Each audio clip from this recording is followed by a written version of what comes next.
Hello, everybody, and welcome to the latest episode of Two Wizards and a Mic, where I, Shane, and my compatriot Andrew.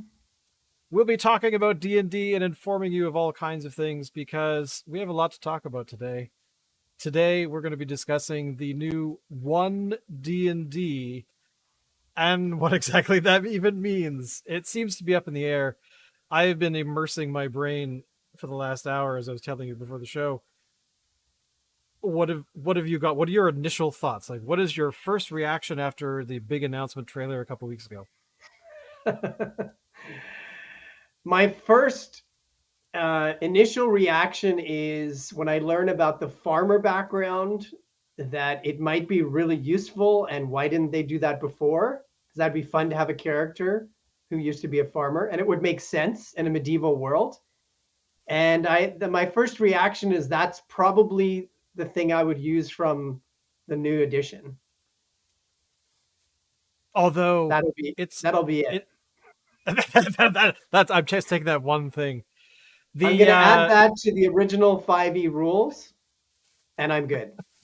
That's my initial reaction. Well, my initial reaction is I'm trying to enter it with an open mind. I would like to Mhm. hear what they're trying to do. Um, I did a bit of research on the guy who's sort of the director of D&D at the moment. Mhm. I want to say his name is Chris Perkins. Is that even close? Um, He's in charge of like story. I think he's the story lead. So he's in charge of all their getting all their adventures out, I believe. He's like their head dungeon master basically. okay.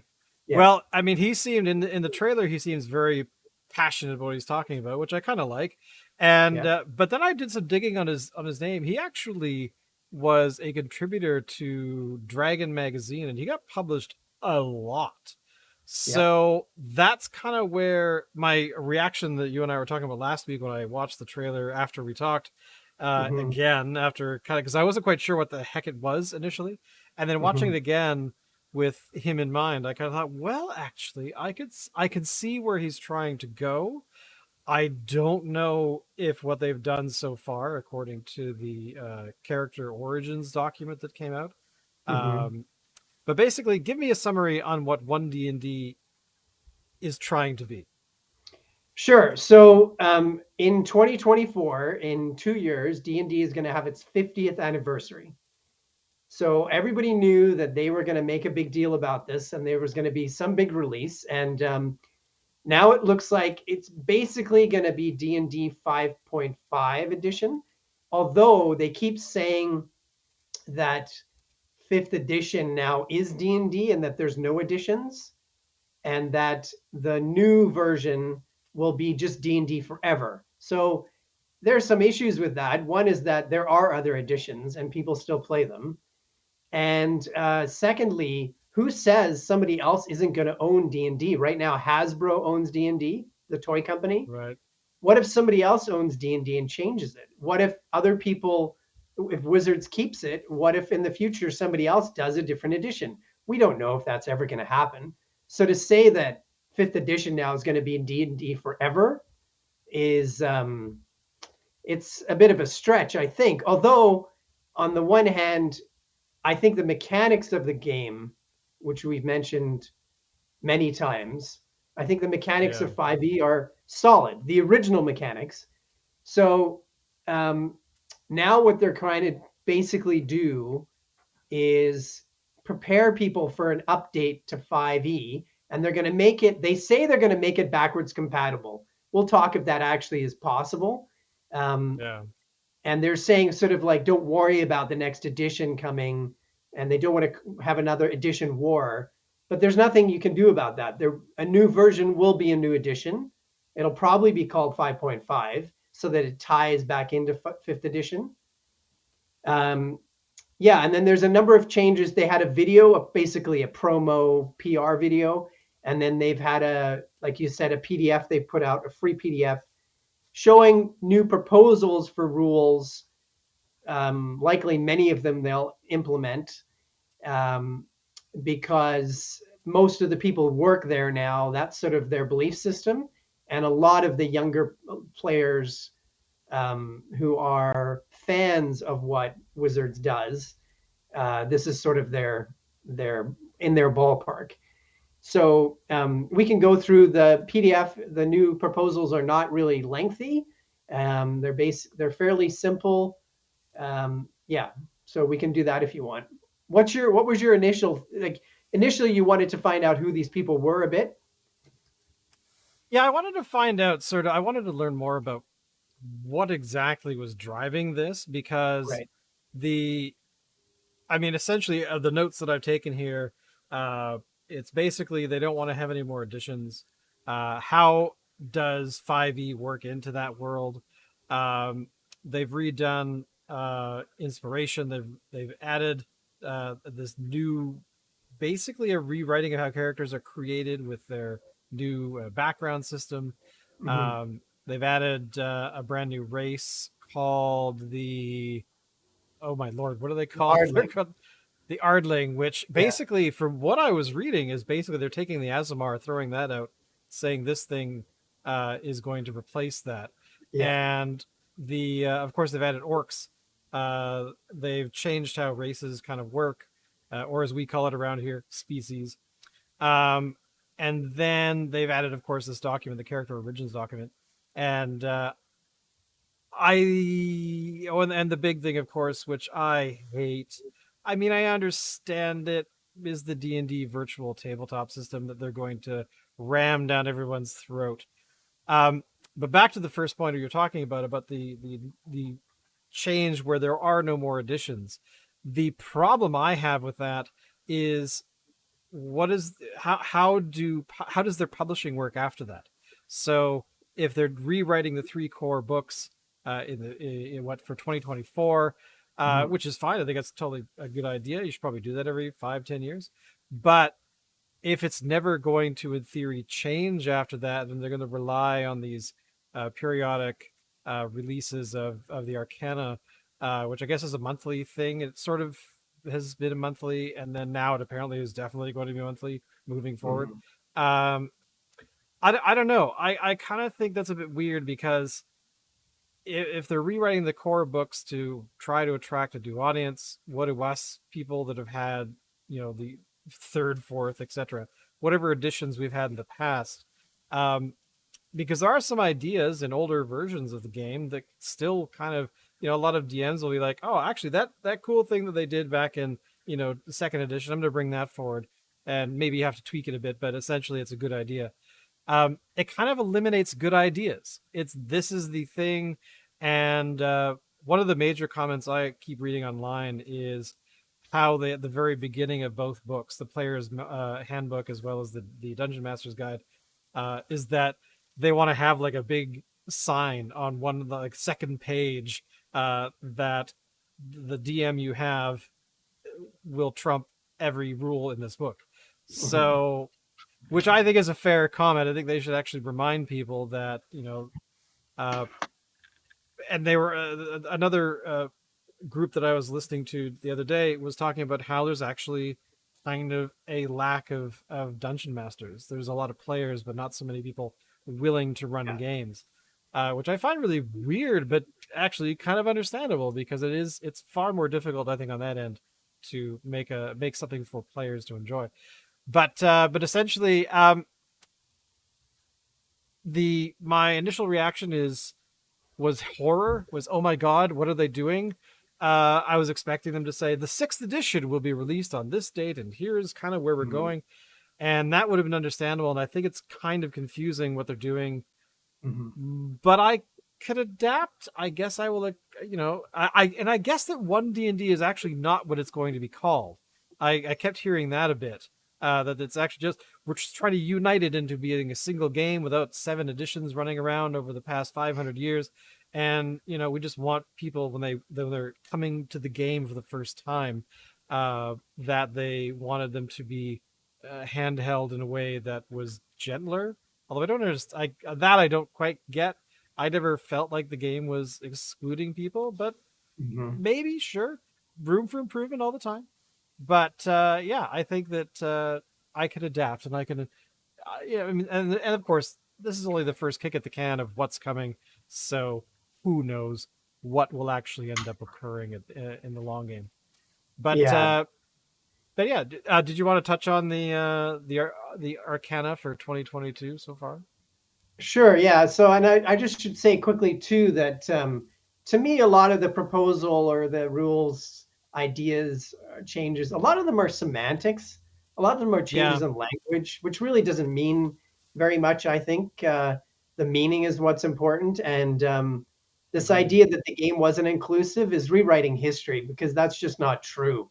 Of course, there are people, people being ignorant and doing, uh, things that individuals will do in any group, in any game or enterprise or whatever. But the idea that the game was like, that there was a consistent gatekeeping and people being kept out is just ridiculous because we always wanted more players. If girls wanted to play, that would have been the greatest thing in the world if more girls had wanted to play. And I'm talking back in the 70s and 80s where it was Yeah. predominantly male. Um, and in the beginning too, it was a lot of kids. There weren't many because the game hadn't been out long enough to have many older people playing. So, Yeah. and we would have welcomed anybody like, that wanted to play.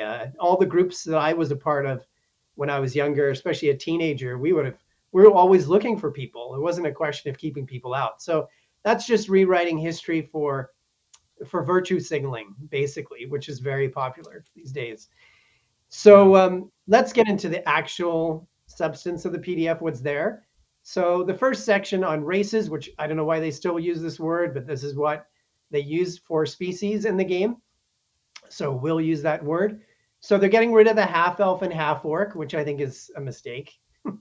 um, you can still make that build, but they've made it more complicated.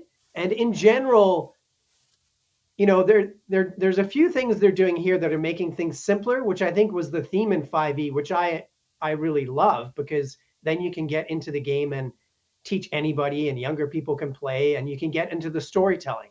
But there's a few things they're wanting to change that are pretty clunky, and this is one of them. Like make it more difficult to make a character. There's no dwarf or halfling sub races for some reason. As you said, they've added the orc and ardling. Um, the ardling is like an angel, and you can just stick a different kind of animal head on it. That's interesting. Dwarves, dwarves now get tremor sense, the ability to sense movement underground. To me, that seems like that should be more of a creature. Tieflings don't have to be devils now, which for me, the idea that paladins don't have to be paladins to be paladins, and now tieflings don't have to be tieflings to be tieflings. That's a little odd. They've tweaked the Dragonborn, which everybody's been begging for, to make the breath weapon better, which is a good Yeah. move. And they finally gave them dark vision. It made no sense that the Dragonborn, that I everybody was gets gonna, dark vision. You get dark vision, you get dark vision, but not Dragonborn. Um, I was gonna bring that up if you didn't mention it, because yeah, that to me was like the first thing I noticed after I was reading this document. Like, okay, the breath weapon's a little more powerful. Okay, cool. Oh my god, yeah, dark vision. yeah. The humans get inspiration points now after long rest. They've made inspiration, I think it's really straightforward right now, and a lot of people don't use it. And now they're wanting to make it more clunky. I don't, again, understand why they'd want to do that. Um, Another couple of some strange things. They want to make all the races speed the same, and there's no racial modifiers. So they're basically saying that dwarves are just as hardy as an elf, which is just not realistic and not true. Or a dwarf is just as dexterous and agile as an elf, which is not true. Or like we had in the 5e rules, which connect to a lot of D&D history, because halflings and gnomes are smaller, they can move slower, and dwarves are heftier and a bit smaller, so they move slower as well. Now they've got rid of that. All the species move exactly the same speed, which is like saying that humans and bears and cheetahs all move at the same speed. Like all species, Yeah, that same one is speed. very weird to me. Incredibly weird. I don't get it. Yeah, Um, I and that mean, humans. Just one point quickly. Humans are yeah, normally medium, which again has been again, you have a standard size, which is quite a range. Like I think mediums from 5 feet to 7 feet. And now Yeah. they're making humans having the option to be small, which means that humans potentially could be 2 feet tall. Okay. All right. I could not see that, but all right. Yeah, early days. And now, the removal of subclasses. Some subclasses, which is Uh, weird. and, Like and they're now gnomes calling still have them subclasses. lineages. Yeah, they've changed some of the wording, but gnomes still have subclasses. Um, Elves still have subclasses, but dwarves and halflings aren't allowed to have them anymore. That to me is, uh, yeah, yeah. Okay, sorry, keep going. It's Just interesting. It's interesting because it comes from like a political bent that usually that the people who are making the game right now, they're all about like science is true and acknowledge science. And then they have this game here where they're like, forget about science, forget about it being, forget about being real. Like a dwarf and an elf can move the same, and a human can be 2 feet tall. And it's fun when a game is realistic and it's grounded in something. When fantasy is grounded in a reality, then it's interesting and it's alive and it's and there's some substance to it. Um, yeah, that's what I will say. So the second section they're going to look at changing is feats and backgrounds. So all backgrounds now come with a first level feat, and the modifiers, instead of being connected to the race, is connected to your background. The feats, I like this, except it makes it more they've made it more complicated. So now when you get a feat, you can get a feat at first level. You get a feat at first level, yeah. and now the feats are leveled. So the kind of easier, like the less powerful feats are now called first level feats, and then more powerful ones you'd get, I think, at fourth or fifth level, and then more powerful ones even further, like eighth or ninth. So they've taken away some feats that you could get at fourth level before, and they've moved them away because they say they're too strong. That's not such a bad idea, except it's made it more complex, which the whole point around 5e was to simplify it. So I think I understand why you do it, but you're making a game more complex that you've just simplified, which again brings me up to my point where there's a lot of overthinking going on here. It's kind of like they started down the path of what are we going to do for 6th edition, and thought up some ideas, and then went back, read some older books, and thought, well, that idea wasn't so bad. Where 5th edition was like, actually no, it was it didn't work very well, and it made it, as you said, made it too complex. And I think that there's definitely going to be far more of that going forward, because these changes to how the backgrounds are played, and how those intertwine with the new, I'm calling it the brand new feat system. I mean, feats are not a new thing in D&D, but the way that it's being applied is very different. And also, not to mention, that combined with a completely different spell system, where the spells are no longer related to a particular class or a particular race or a particular subclass or anything. They're just now spells that are now organized in 3 different, essentially, realms, really. So I don't. What do you think about the spell changes? By the way, I'm very curious. Yeah. So overall, I think one of the reasons 5e is so efficient and such a good system mechanically is because it's simplified and it's clear. Now, spells are not like that because there's so many of them, and you have to read a little bio about each one. And really, not many people can memorize, except for one person in our group, can memorize spells enough that they don't have to go and look them up. I mean, I've been playing since like 1978, and I still look up a lot of the spells. So, and I think always do. I always have to. So overall, I do like that idea of simplifying things, but one of the parts of the game where it has more depth to it and more there's more complexity there is with spells. So I actually like the way it is now with spells with each class, and I like it tailored. It gives your class a flavor. So they want to take that away and just divide spells up into arcane, divine, and primordial. So, and you might even have smaller spell lists potentially. I know that people have mentioned that Eldridge Blast is now missing out of the spell list. I was just gonna bring that up. It's not there at all. That was like Yeah, one of the first art cantrips. I'm like, hey, wait a minute. That's wait a second. Which to me, isn't it only really connected to Warlock. warlocks Yeah, and elders knights? I think yeah, the only two maybe. I times I think think it's you just get it. Yeah, Warlocks, but they probably will just make it a feature for the Warlock as opposed to a yeah, spell. Um, Yeah, I think it's one of the areas I like the complexity, and no matter what they do, there's always going to be more complexity because you've got even breaking it down to those three lists, there's still going to be tons of spells. Maybe yeah. they're going to limit them, um, but yeah, I wouldn't want to get rid of many either, or yeah, I wouldn't want to get rid of any actually. The backgrounds I should mention too that they've tweaked them a bit. They have a new format that they want to use, and they encourage players to make their own backgrounds, but that's always the case. I'm pretty sure that's in the original 5e player's handbook. It says that you can make your own background. So I don't know why they think that's going to be a change.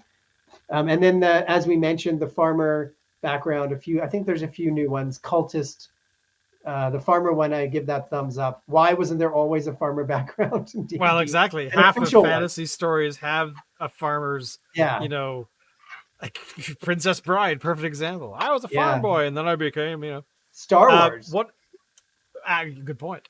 One of the other changes I noted is in my notes here is that the D20 there's no more checks of any kind. It's a test, a D20 test, which I hate them using the word test, and I hope probably that will change. But I think it should be just if they're going to change it to anything, just a D20 check, and then the DM says, okay, you need to check this for this particular thing. I don't mind that so much. I think it's actually kind of taking a lot of things and putting them into one deal, which to me is simplification. But there's also context that they're losing. At least for me, is that you're losing things like, well, I'm doing a test for what? Well, you're doing a test for checking if there's a trap on the door, things like that. Which I don't think that one will eventually get adopted. I think that's sort of something that they're floating an idea that I think is an okay idea, but it's not. It's losing something to the game. I think a little bit, um, and not to mention like critical hits too, and the whole monster not being able to do a critical hit. I think that's going to be like the first thing of all of these suggestions.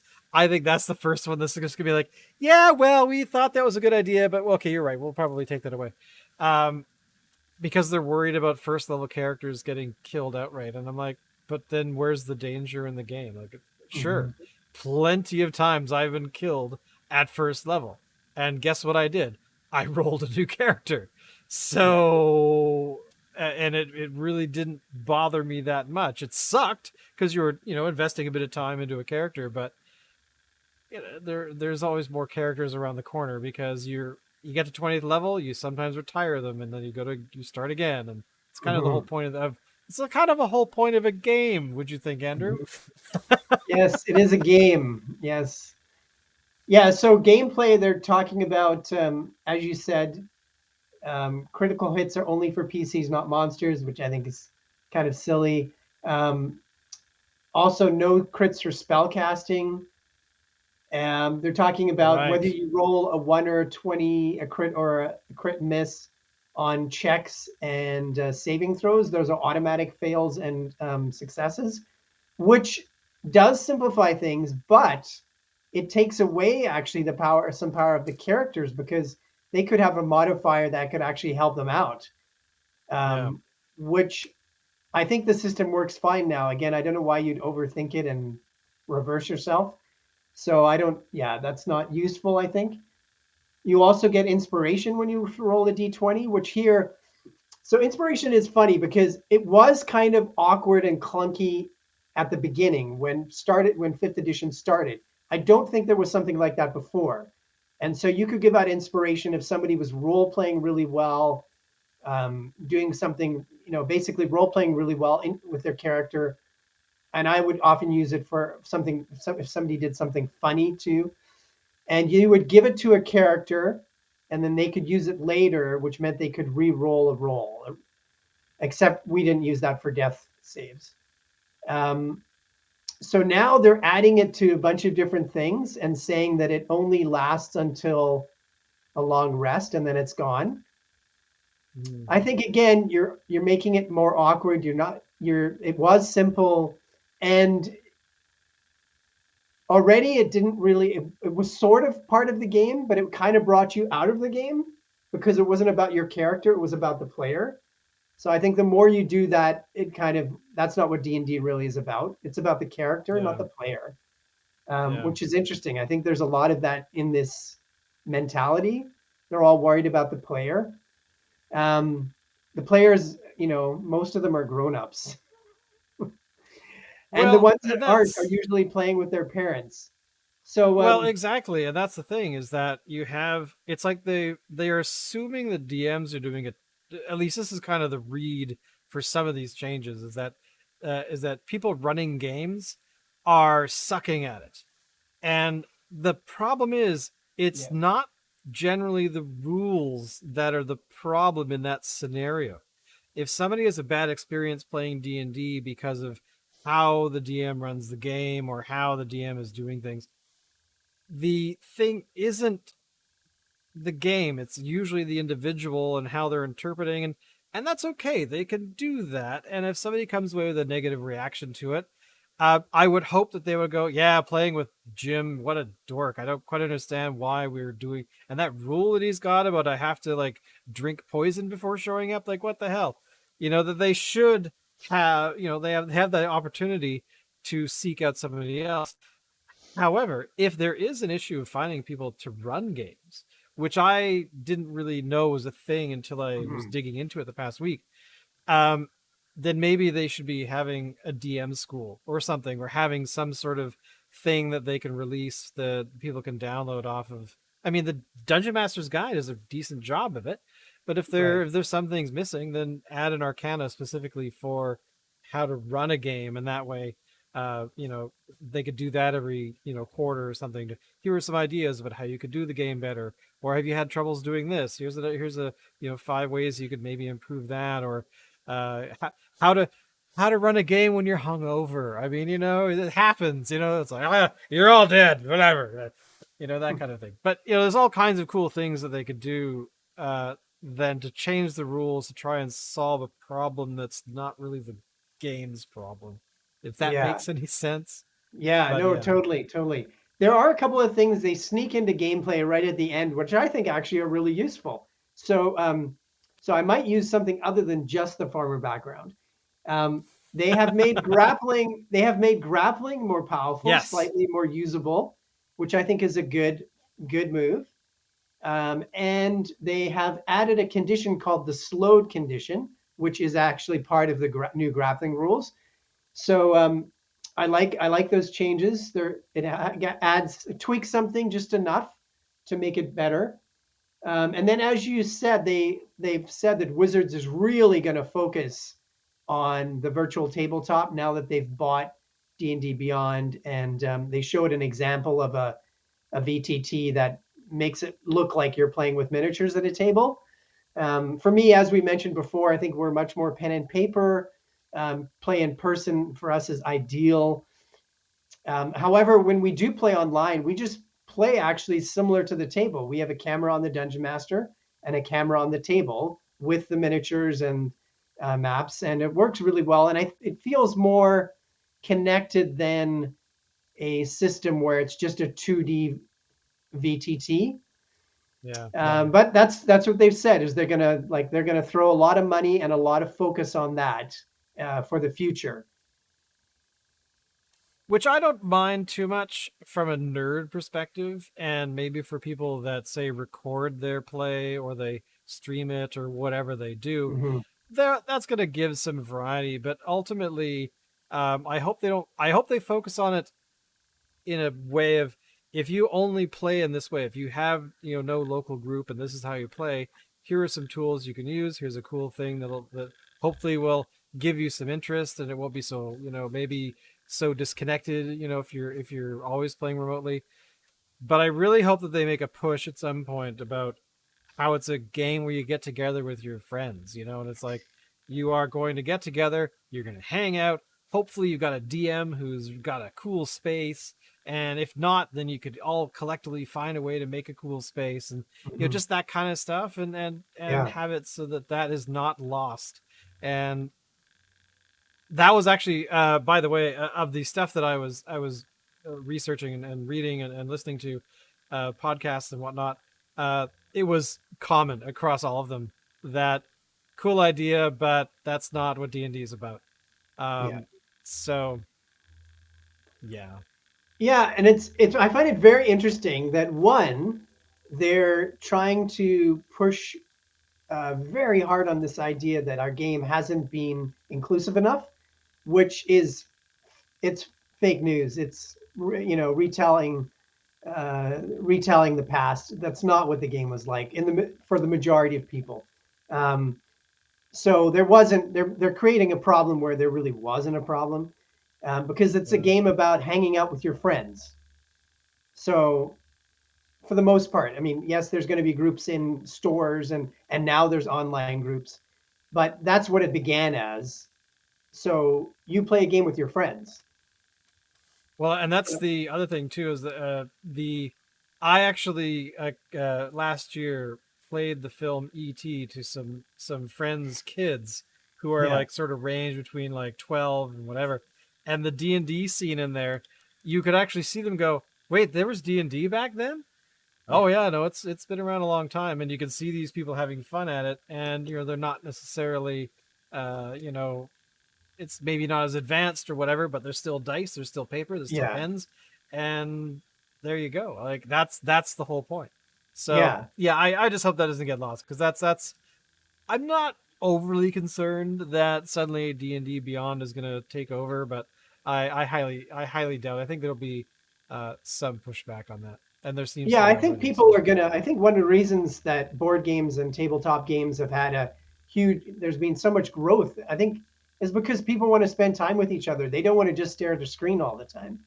yeah. Even though right now I'm staring at a screen.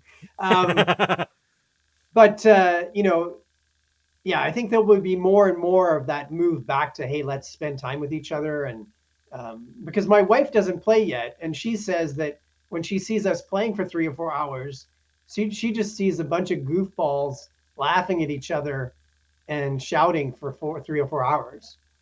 Like, And that's I'm waiting for the day when because I guess our next game, I hope, is going to be in yes, person, and yes, maybe magically she might join, or yeah, at least it'll get her back into the mind of, yeah, okay, I guess I could play with my husband, why not, yeah, that kind yeah, of thing.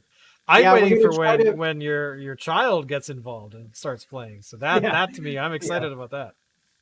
Yeah, our next game we'll try and play on our deck, so we'll still have some social distancing and that sort of thing.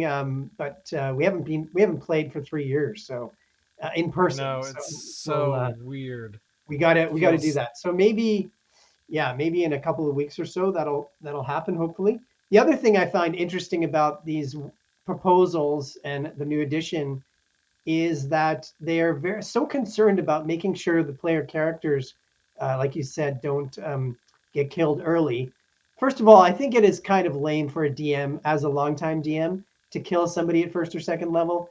I think yeah. yes, it can happen, but you really should try to make sure that that doesn't happen. I think once you get to third and beyond, then the gloves are off. Especially for me, I'd say more like between third and fifth level, the gloves come off, and really it's up to the dice for the like 90% of the time what's going to happen. But I Exactly. don't. It's funny that in an edition where the player characters are so powerful, They have so many resources. Everybody has spells, everybody has healing, everybody has dark vision, almost, that they're so worried about trying to protect the character and make sure they never, that they don't die, which is part of the game. And I guess it's an issue. I guess there are people who are extremely sensitive about their characters. Um, yeah, and I understand. Like, I always feel bad when a character dies. I always feel bad. I'm never like, oh, that's great. That ogre just stomped that guy. Well, I know that when I have died, there's always been like this shock and sort of joy about it, because it's like, God, wow, that whatever we were fighting or whatever the situation was, that just totally destroyed us. I mean, like, and it's like, okay, I'll go and get another character and roll one up right now.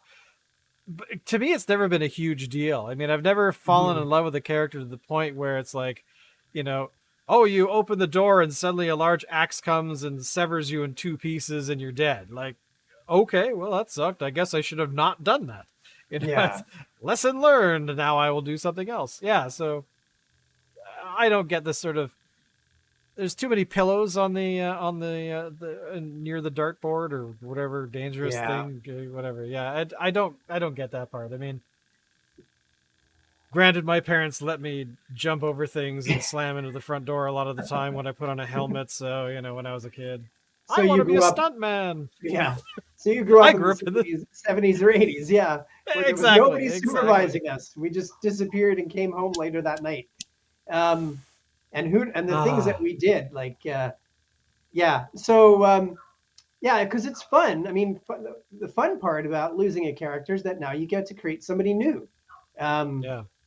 And there's always interesting things you can do. I know a few players recently have said that if their character dies, they're going to come back as their children, avenging their parents' death. Oh, that's cool. Oh, I never thought of that. Yeah, or have some kind of relative or the best friend. We've never had anybody I've never had anybody on any of my groups ever do anything like that. Oh, that's so cool. So that I'm on board with that. Yeah. Well, there's a lot more that's in this document, little tiny details that, like angelic flight, for example, which I think is just weird at first level. I assume that's going to change because that's just that's a little OP, I think, even for me. But we'll leave it at that point. We'll probably talk. I mean, we will be talking about one D&D again, because it's going to be for the next 18 months or so, or probably more, before it even whatever it becomes comes out.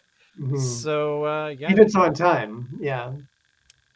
Any last minute updates on the Kickstarter or anything? The Kickstarter, so the layout is done with the manuscript. All the text is done for the new book, Monsters of Phalan 2. So now it's the artist. Excellent. He gets the next couple of months to look at the art list and see what we've done with our descriptions. So yeah, I'm really excited. It's always fun having written everything and then write the art list and worked with the layout person, and then now get to see what the artist comes up with. So it's one of my favorite parts about doing these creature books. Usually he follows the description and does some of his own stuff. Once in a while, he's like, that was fine, but what about this? So I'd say that's happens cool. Like, yeah, maybe once every, doesn't happen very much. Maybe once every 40 or 50 illustrations, something totally from left field. And like 98% of the time, I'm like, oh, I like what you did. I love it. That's awesome. I said, I'll go back and I'll rewrite it. Because sometimes I have to rewrite a few little things after the art comes out, because there's been some new inspiration from the artist. Oh, exactly. It's like you look at it and like, what is that little bauble you drew there? Oh, I don't know. It just looked cool. Actually, I could do something with that. Yes. And that's Travis Hansen. And he just was at Gen Con and then the Seattle Emerald Comic Con. I think that's what Nice. it's called, Emerald City Comic Con. And then now he's at Dragon Con starting in 2 days, I believe it starts in Atlanta. And then Nice. after that, I think he gets to work on all our monsters. Nice. And that actually points out that there's going to be far more in-person stuff, because all of these events are, Mhm. to me, just have all sprung out of the ground just in the past like couple of months. It's like, oh yeah, we're totally doing it, and you can Yeah. see them stressing out to get it done. But yeah, I'm fully on board with that, because COVID sucks, and I want it to be over now. But anyway, thank you all for watching, listening, doing whatever. Don't forget to tell people about the show. Do all the stuff where you subscribe and tweet at us and all kinds of fun stuff. And we'll see you next week. Thank you again. Later.